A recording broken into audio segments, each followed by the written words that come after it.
welcome back to another video. This is the second video of this year, and I'm just wanting to share this to you that I want to be more productive because yes, it's been 2 weeks since I've last produced the video, and I just want to make more. I just want to be more productive, and I just want to make more content.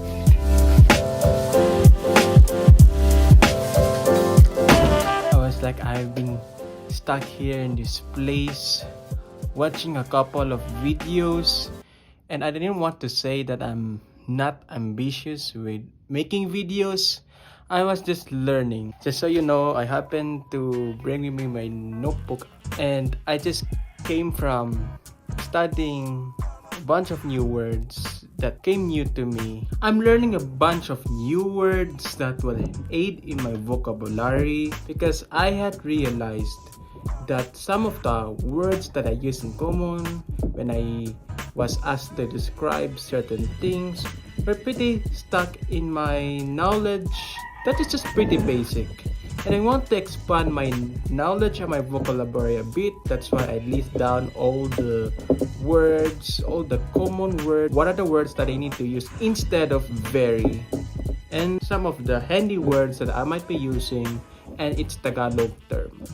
Just so you know, the Tagalog is the official language of the Philippines, and I just also want to become better at it. For example, you've been asked to tell how good the steak was, and you basically said, this steak tastes great or good.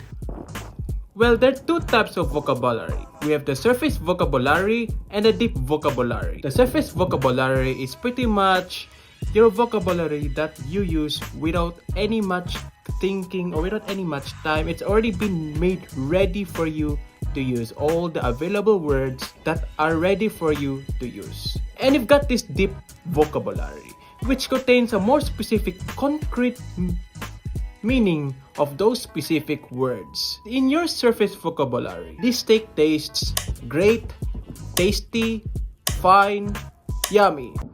Well, what if you've been asked a more specific type of good, great, whatever word you've used to describe? What about tender, jaw-dropping, nicely seasoned, savory?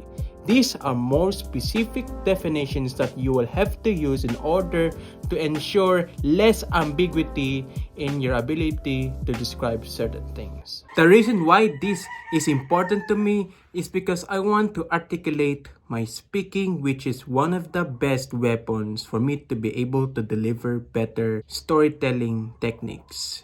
Because as I have recently watched all the films, the movies, I've stumbled upon the subtitles and actually dived deeper into the meaning and how it was so deep in meaning that I need to really have to take a look once again with my vocabulary and my ability to speak words. Instead of using the word very, boring, you can say dull, very expensive, costly, very great, profound, very long, extensive, very quiet, harsh, very shiny, gleaming, very talented, gifted. The thing is, you're able to make better definitions while trying to replace the word very, which can make your overall deliverance of speech a little bit more comprehensive, articulate. Starting today, I'll be more committed to reading more books, because I believe that's going to help me with my vocabulary, that's going to help me with my communication skills, that's also going to help me with accumulating and absorbing knowledge that will help me to establish my potential in my life. That is also why my focus has not actually gone pretty well. It is because my ability to retain reading books might not be as good as what I've seen. I need to stay off whatever might have distracted me in the process and try to become more focused in every detail that I will be observing when I'm reading. When you read and when you don't actually observe some details in what you read, it is a sign that your focus may not have been that sharp. You may be distracted, you may have gone through something different aside from reading. And if you're really reading, it should be that your main focus is to read not to do anything aside from reading. The same thing when you're playing games, you're supposed to be washing dishes. Because if you pay attention and really observe the details throughout your reading, you're not also analyzing certain cues or keys that you will get in these particular topics or in this particular text. You will also be analyzing or observing the grammar, the meaning behind all those words you have not been familiar with.